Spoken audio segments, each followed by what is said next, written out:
Let's talk about productivity, shall we? Having a set schedule done, or to planning your next day at the night before, to tracking your progress, to using tools to help you aid with the process. There are many things that you can improve your productivity. In this episode, I will be touching base on websites, applications that you can use for you to improve productivity, behaviors that you can use and utilize, such as note taking, scheduling the night before, journaling, whatever the case is. And last but not least, just fun facts about productivity. To start with, let me show you this little diagram that I made up. Maximizing productivity when it comes to applications slash tools to help you aid with that, with the process. As you can see, I have many different colorful bubbles. You might think that it is not useful for me to do so, but I don't know if you remember when you were studying or if you are a student at the current moment, highlighters are very important for you to pinpoint things you need to remember. So, one way that really helps me out to maximize my productivity and focus on my doing is coloring things. If I color things, they pop out more to my memory, and therefore I'm able to focus on them more, therefore producing more. What you see here are tools and products slash websites slash applications that I personally use for me to keep myself on track. Let's start with Canva.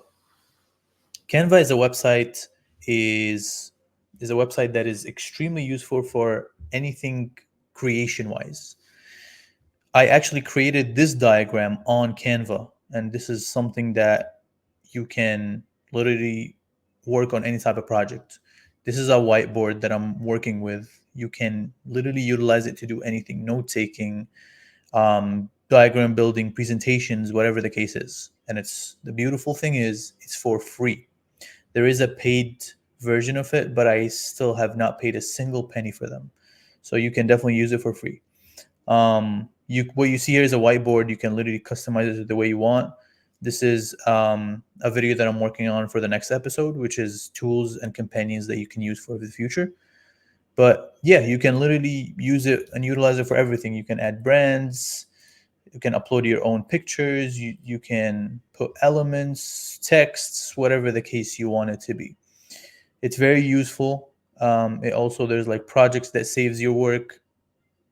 It's a very beautiful tool that you can use to maximize productivity. You want to write things down for you to remember, Canva. Moving on, note taking, I love nothing more than Google Keep. It is this website. I just want to keep myself on reminders because I have a lot of notes in my notes app, which I don't want to show. But you can literally, as easy as go to Google Keep. If you want, you can bookmark this. That way, you can always reach to it every time you need it. Just press on it, go to notes, type whatever you want, title. You can even put reminders. You can add text boxes. You can add labels, drawings, whatever it is. Now you have a note. It's very important for you to keep yourself on track. For example, you want to track your weight. You can use the notes app for you to do so. Let's say you're on a cut right now. Day number 1, you say 200 pounds, 20% body fat. Day number 2, 199.5, still 20% body fat, so far and so on. You can use it for note taking, you can use it for scheduling, you can even put reminders on there. Remind me at the time, set place. And what's beautiful is that this is also synced with your Google Calendar. That way you don't have to go back and forth with that. It's already synced with that. Sorry, let's go back here. Or any notes app of your choice. You can use, if you have an iPhone, you can use the notes app. I found myself most useful to be Google Keep. but you can use whatever you want.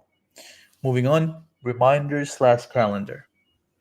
The Reminders app is the single-handedly most useful tool that I'm ever going to recommend for you to keep yourself and keep your plans on point.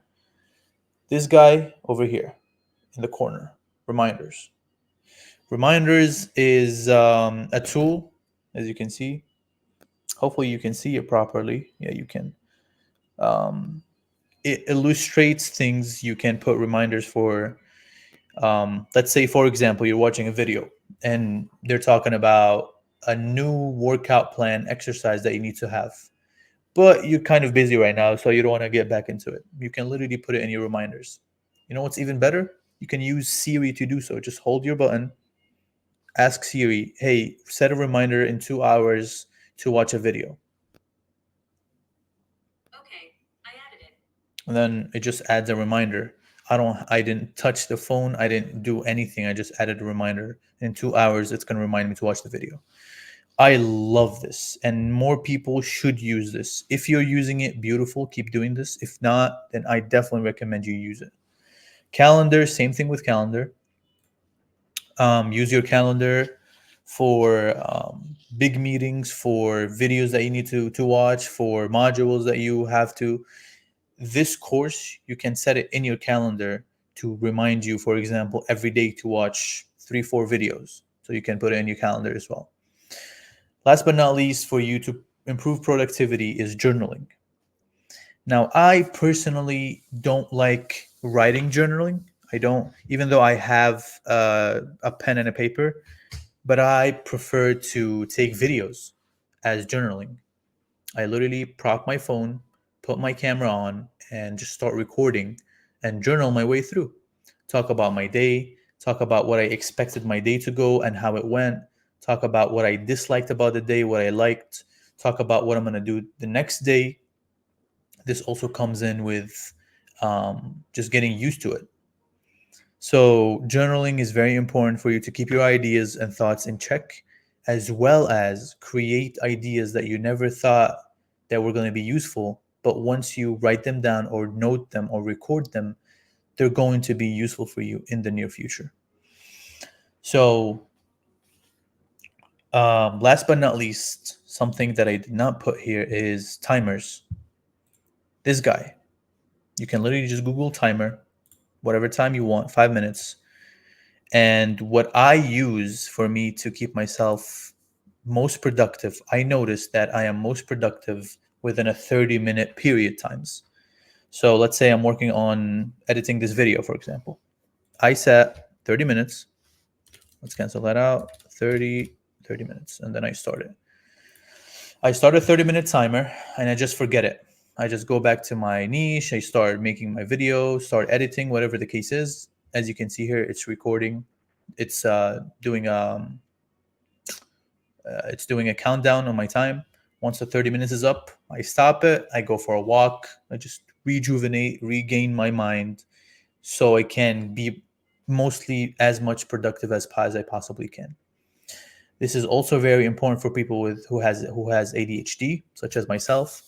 I cannot sit down for hours and study for shit. I cannot study, I cannot edit for more than 30 to 40 minutes maximum. After that, my focus just starts decaying.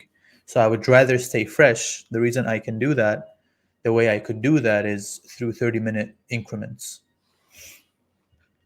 A YouTuber, his name is Iman Gaji. He mentioned them to be blocks. You can literally work in blocks, 30-minute blocks or 60-minute blocks. This will definitely maximize your productivity when you're working on a craft.